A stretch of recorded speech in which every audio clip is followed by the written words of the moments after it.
Welcome back to the show, everybody. Pop that thing.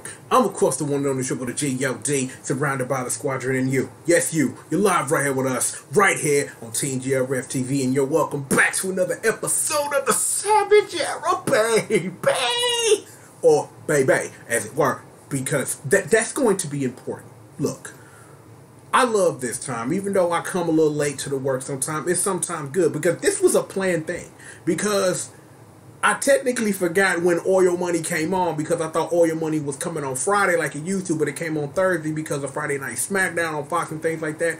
But I'm glad I waited, because I forgot, remembered, watched it, and then during all that they said they was having traveling issues and that people weren't going to be able to make it to SmackDown, and NXT was going to fill in and all that stuff. So I wanted to get all that minutia together, and I am so glad I waited, because I get to now say the following sentence to open up this episode of the Savage Era. You telling me Oil Money 2019 2, Vinnie McDiesel gets this Saudi Arabian cake boogaloo, has sat up here and gave NXT the greatest showcase in the history of NXT, all purely by accident.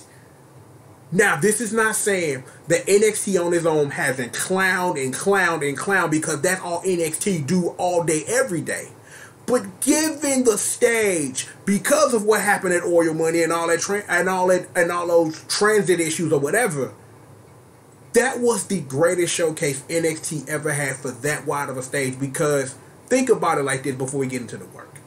There are people who got into Raw because they waiting for they Chrisley Knows Best to come on. It's people who tuning in to SmackDown because it's coming on a Fox network when they're used to seeing like college football or something weird, and they tune in to SmackDown just because, not even giving the hardcore wrestling fan base that it is that watch this stuff normally. So this has done wonders. That whole NXT show-off has done wonders for that brand over there on USA, because I've heard things that we could talk about AEW, probably not the right time to compare rating, but AEW been smashing work. NXT been doing its thing, but AEW has been smashing that work, has been wonderful, and we'll talk more about that when we do Full Gear next week and things like that.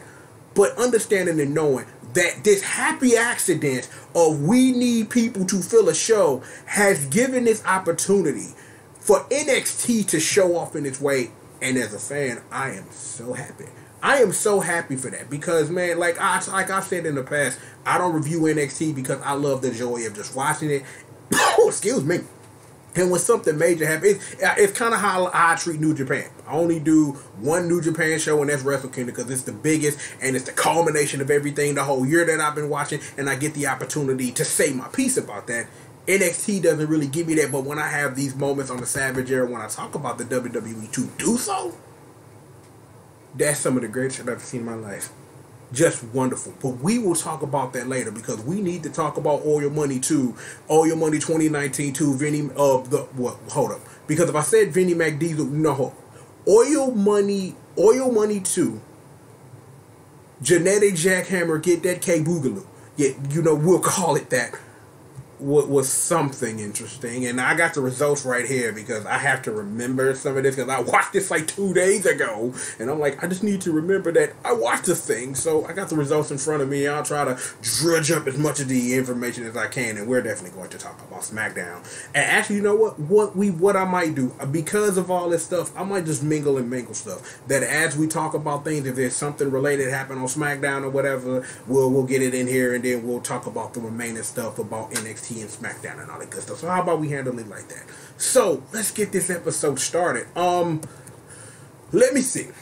How do we start this? Because there was a 20-man battle royal, because, you know what I'm saying, it's Oil Money. It's not your Oil Money without a battle royal somehow that Humberto Carrillo won, and now he gets to face AJ Styles in a match for the United States Championship.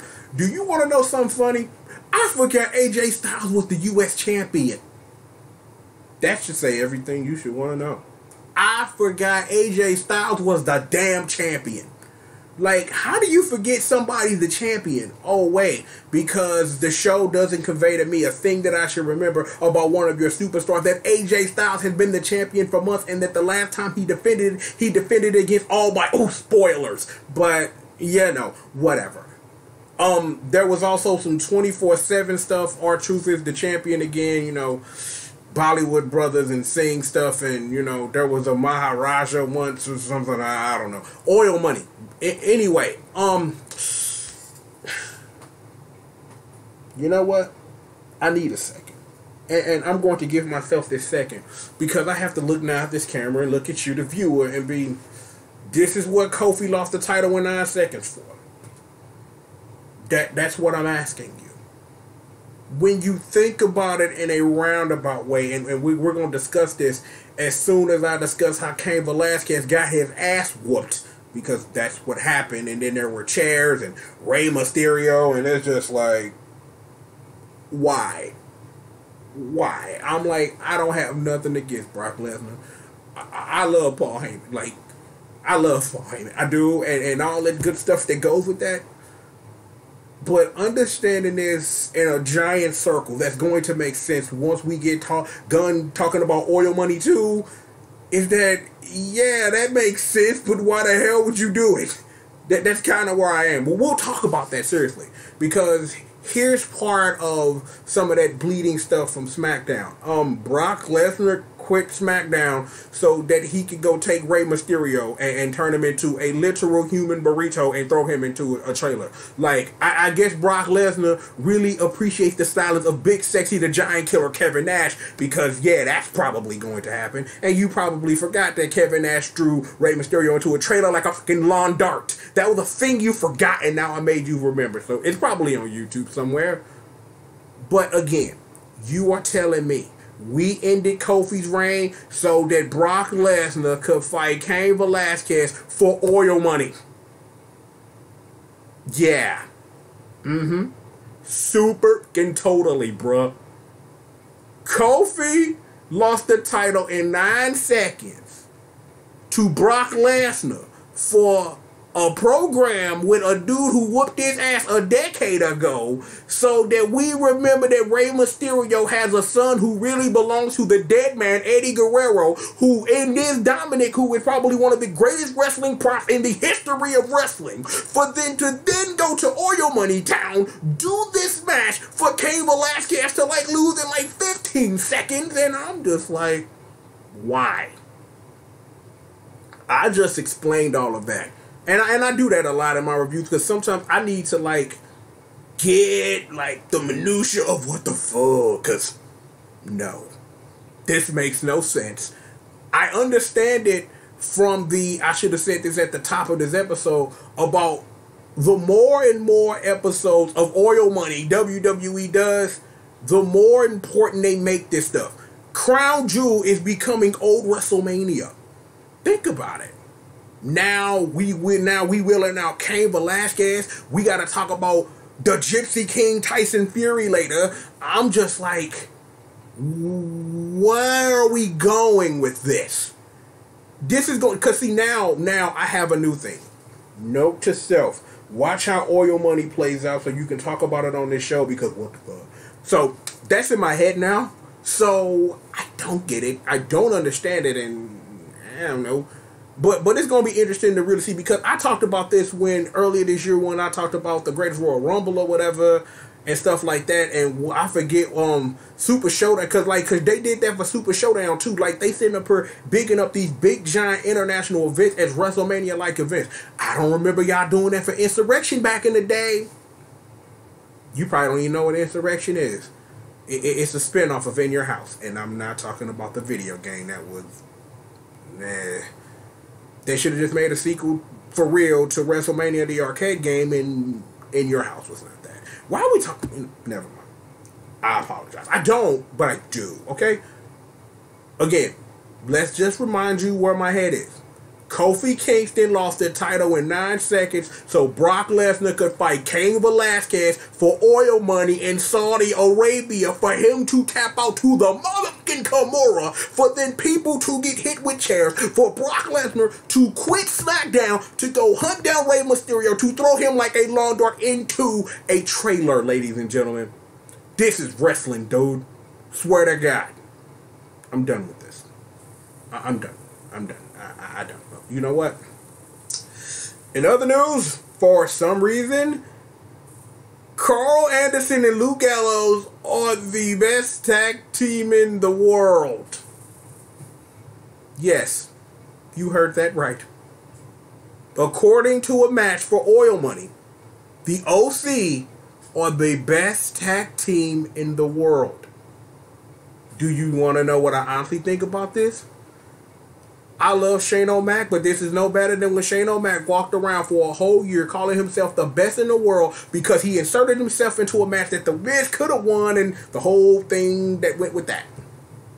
This is perfect. This is like winning the Andre the Giant Memorial Battle Royal. This does nothing for you. This does nothing. Zero. Well, actually, we're going to get to an instance where this technically does something for you, but it does it for a reason called oil money. So yeah, I'm like the match was hot, like in places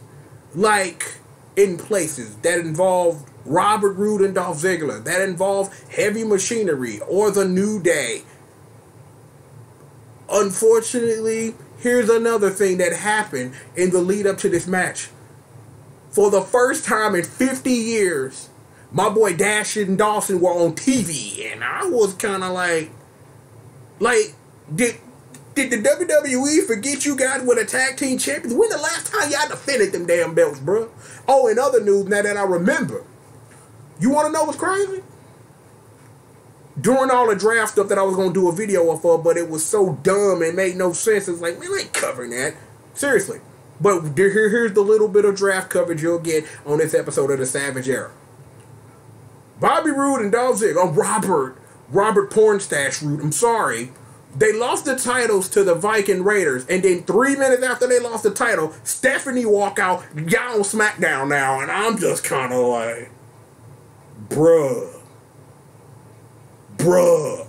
Every now and then, I am extra reminded for the thing that I already know about what wrestling actually is. When things like that happen, I'm just keeping it 1,000.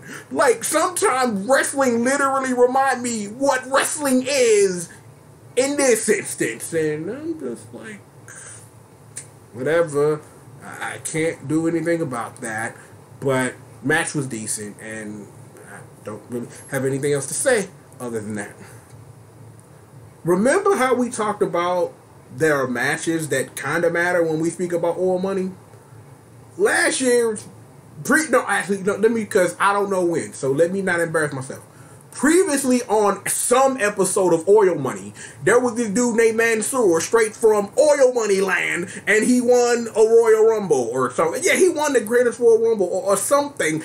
Yeah, you know what? Yeah, he didn't win. I don't think he won Slip and Slide, but he won A1. I can't be asked to keep up with Oil Money when you win a Battle Royal, because it's like one every freaking minute. Look. We understand and get it. The same reason that Jinder Mahal was champion forever was so you could infiltrate India with Jinder Mahal, who is probably one of the worst champions in the history of professional wrestling. Did I not say sports entertainment? No, I said professional wrestling. That's a big wide swath of being one of the worst champions in history, because you probably shouldn't have been booked to be champion in the first place. But the only good thing you ever did, Jinder Mahal as champion, you brought back the Punjabi prison. So, bravo, homie. Just anyway. It was Cesaro's job to put this kid over, and Cesaro succeeded in a wonderful match. That's all I have to say. That's all that can honestly be said here. Real Cesaro's job was to go out here and put this kid over, and he put him over. That's that. The end. Do we have anything else to say about Oil Money as it relates to trying to build superstars to represent we getting this oil money? I didn't think so. Moving right along. Tyson Fury took 6 minutes to come out to the ring because he had to play multiple songs and there were fireworks all over the place. And then Tyson Fury came out and there was kind of a wrestling match. And then Braun Strowman caught a straight right from the block. One of them, and took a 10 count. Ladies and gentlemen, Tyson Fury I'm like, this ain't the worst boxing that's been referenced. I'm like, y'all remember Floyd L. Mayweather and Big Show? We're not gonna talk about that. Tyson the greatest.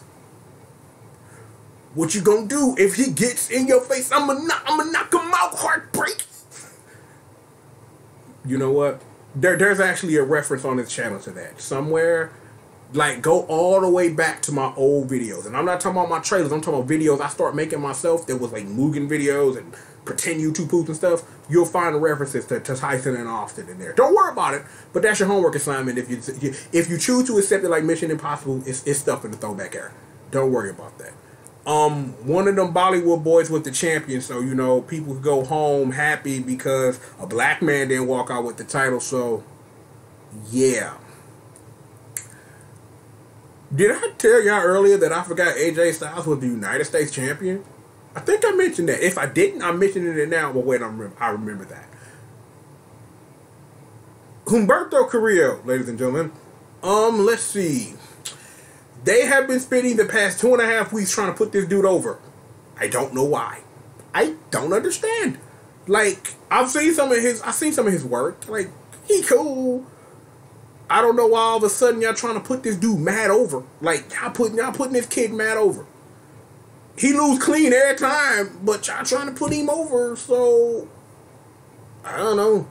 AJ Styles is still the United States champion, even though I forgot that before the moment when the show had to remind me that AJ Styles actually held that damn championship, because damn it, I forgot.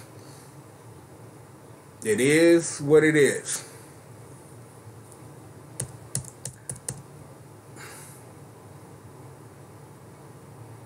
I don't know what you want me to say about this. And by this, I'm talking about Natalya and Lacey Evans and how them women had to put on 5 t-shirts in that damn heat because titties are bad. I don't know. You Saudi people crazy. And I ain't even saying that on no hate speech because YouTube gets mad about that. I'm saying this on some real talk. Like,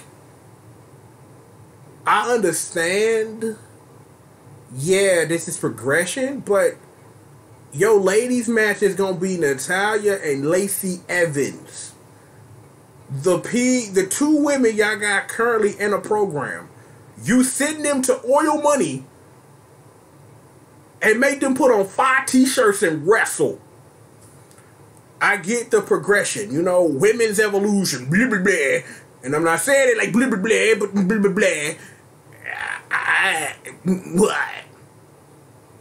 I get why you did it, but if you gonna have a historic landmark match or whatever, you could have chosen, you know, a little bit more high on the rung. And I'm not saying nothing about either one of these women or how they work, but okay, let me take a step out of I'm reviewing this and let me speak, right? On some geopolitical-ish. Yeah, this is important, and I get that. Now let me go back to reviewing myself. Let me go back to review me now. So okay, so real life me understands the geopolitical thing that is 2 women wearing 5 t-shirts in the dead heat over there in Oil Money land. I get it, but negation here. That's all I got. Match was a match. And yay for progression. And that's probably all I should say. Okay. I gotta say this. I do. Because I don't know. Because I took a whole bunch of screenshots, right? And let me get some water real quick. I need a break. I need a break. I don't mind, right? I just need a break. Okay. So, actually, I'm taking an extended break because I'm finna turn the fan on. I'm getting a little sweaty and I cannot find my... Oh, here's my towel. Thank you, towel. Thank you. Get that dust off right there. Okay, so we good. Okay, back to the show. Alright, so one of the big major things that's been a build for this Oil Money to the genetic jackhammer boogaloo get this Oil Money cuz make it rain is Grand Wizard Hogan and Old Man Flair in this 5-on-5 match, and I guess I thought it was kind of weird though that before the match, Hogan came out and Byron Saxton had to interview him. I was dying laughing, and I ain't right for laughing. But given the recent things that have been happening with the WWE and black folk, I don't know about that one, bruh. I don't know if that was the best move. I ain't gonna talk about black folks in WWE. Ain't gonna do it. But beautiful Byron, brother. I'm just like, Hogan, no, just don't say a word, dude. Just don't do it. Just don't do it. But I do want to talk about some of the build-up in this match. I want to talk about a man named Cutsev because why WWE you doing this man like this? Why I like damn. Like Cutsev, bruh. Like remember years ago he wrote out on a No Limit Tank and I didn't think it could get worse for this nigga, but yet Cutsev, bruh.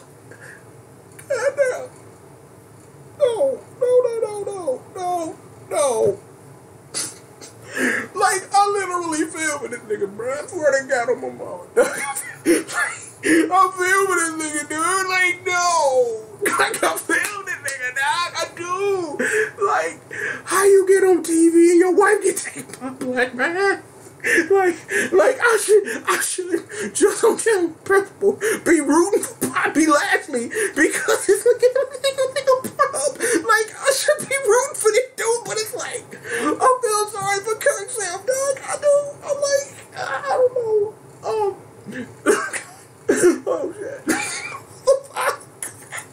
but in other news, Shorty Gable owns it. He's Shorty G now. I made an allusion to this earlier, but Ricochet came out as All Might, and I'm kind of like, man, are you reading the mangas, bro? Like, you heard what's happened to this dude? No spoilers. I need to go play that. I need to go play that that game on PS4, and I also need to find a way to record game 3DS footage so I can show y'all combos with Frog Bay. But that's another thing. Was there anything else, like, leading up to this match that we should talk about other than All Might and Cutsev?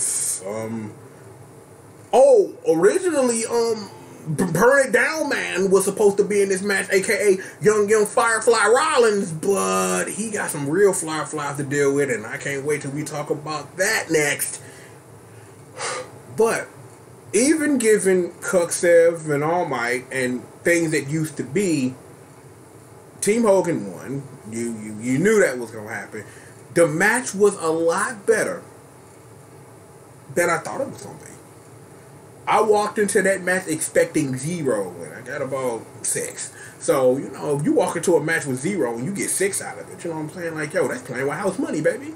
I'm like, yo, the match was pretty decent. Like, you know, everybody got a chance to sign. Cutsev got a small measure of revenge, but this ain't gonna be over soon. And I'm like, next time, I'm like, Ricochet should just jump out as, I don't know, the Martian Manhunter or something. I don't know. He like, that was wrong.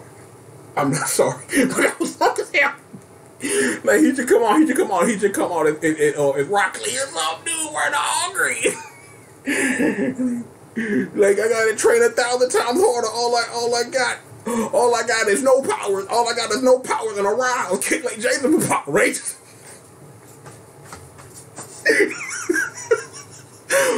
I ain't right. I don't care, but I ain't right. I'm super done. But anyway, match was decent. That all I will say, and Hogan should just stay. I'm like, that end though. It's like Hogan was in the middle and Ricochet was all the way on the right.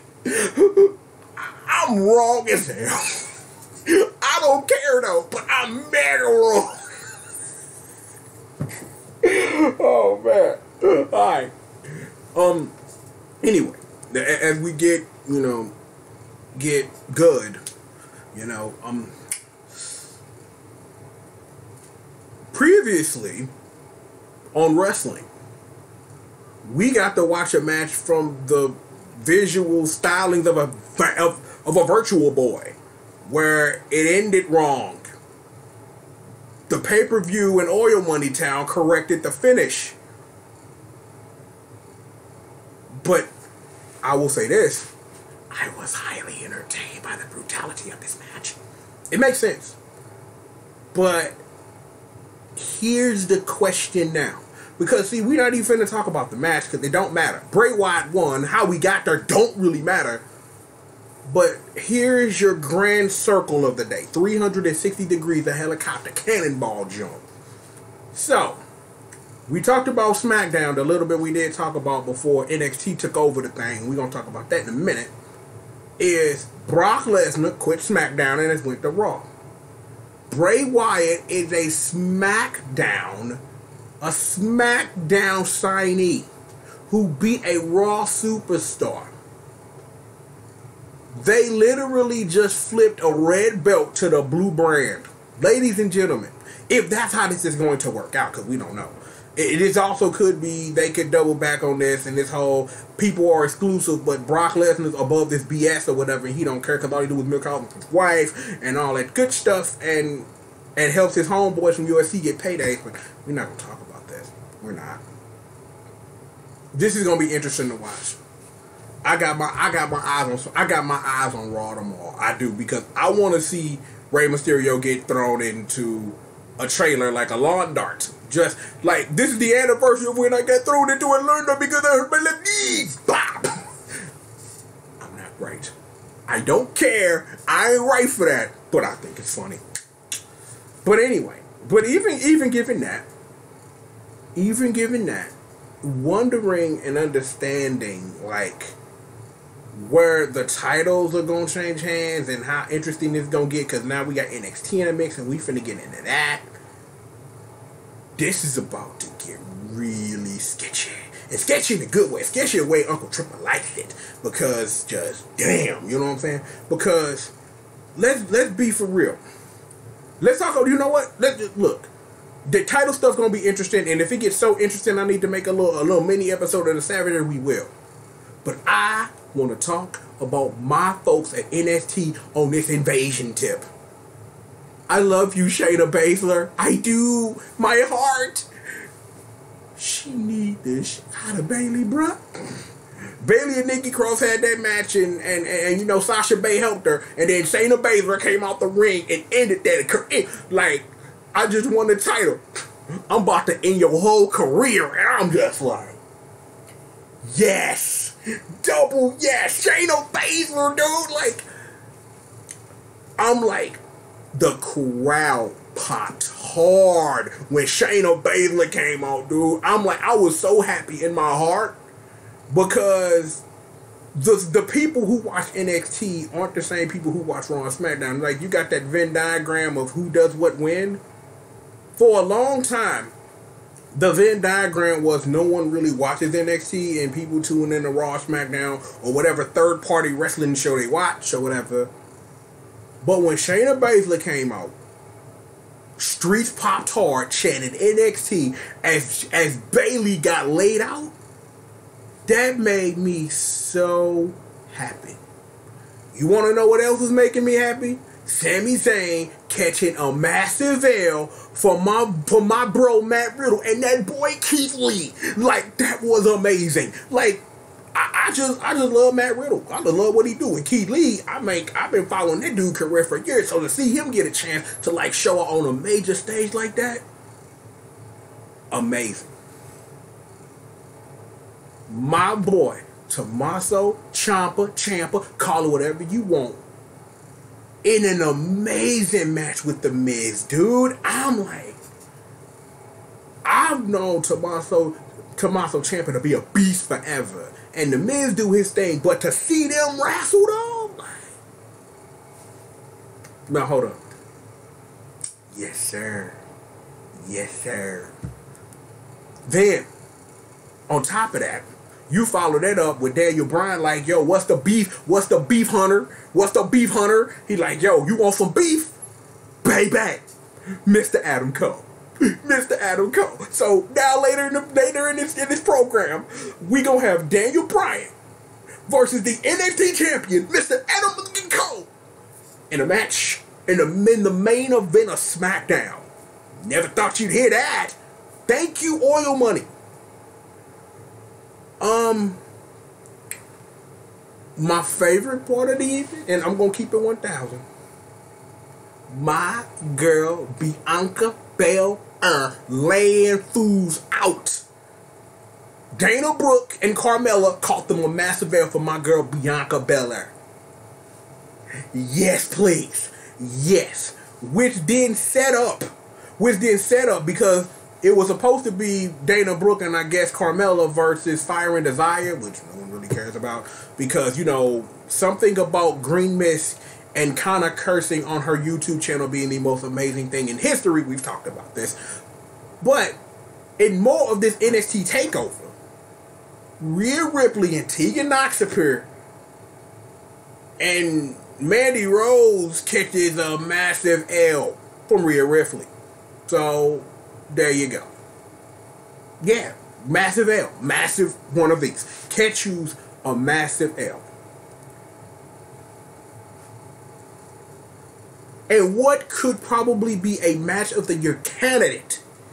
Adam Cole versus Daniel Bryan. I would never be sitting here right now looking at this camera and telling you a possible match of the year candidate happened on SmackDown because people couldn't get on a plane back from Oil Money, which would involve Adam Cole and Daniel Bryan for the NXT Championship. Yeah, super totally, bruh. Adam Cole, Daniel Bryan, NXT Champion, possible match of the year candidate. I have no words. That match was off the chain.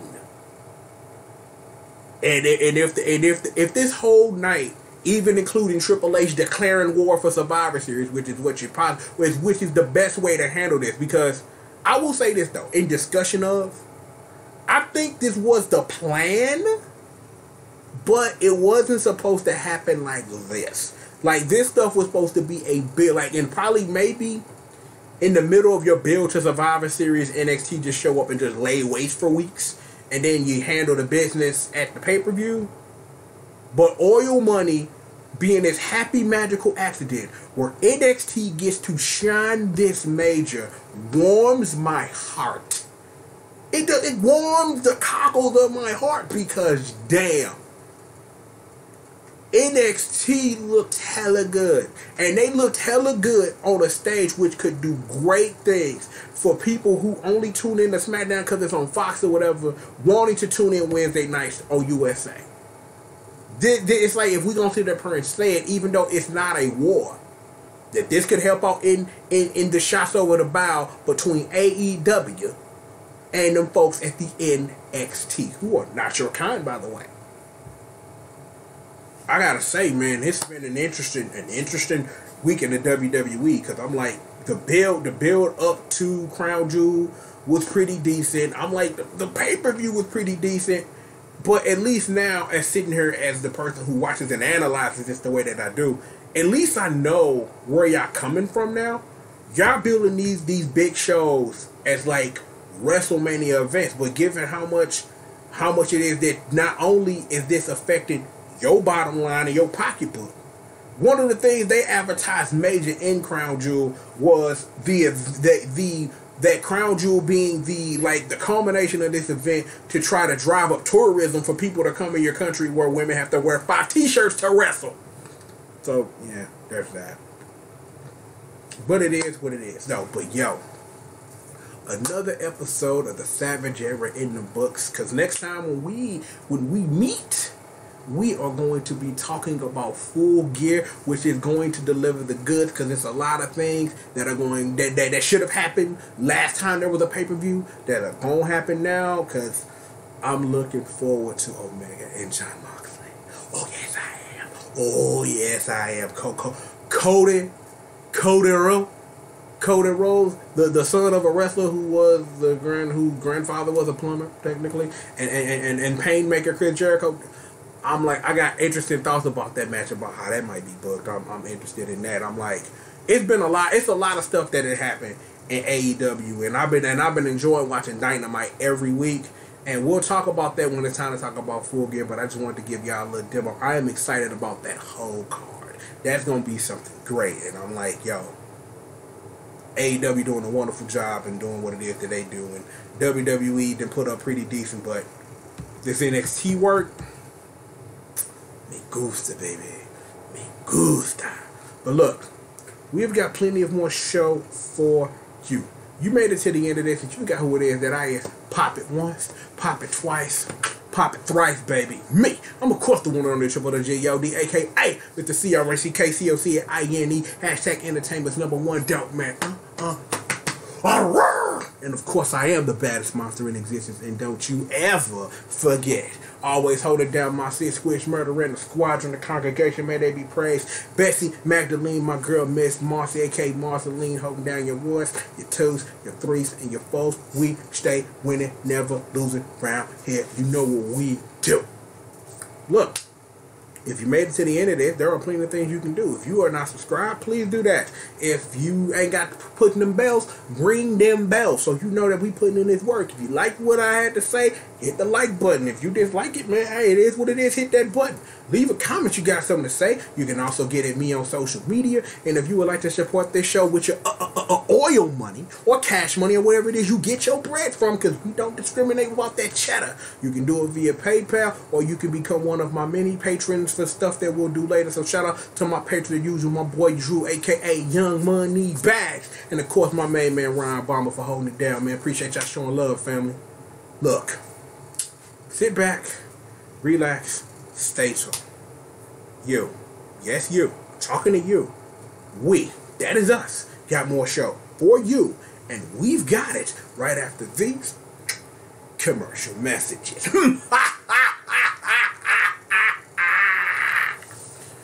I love that pro wrestling.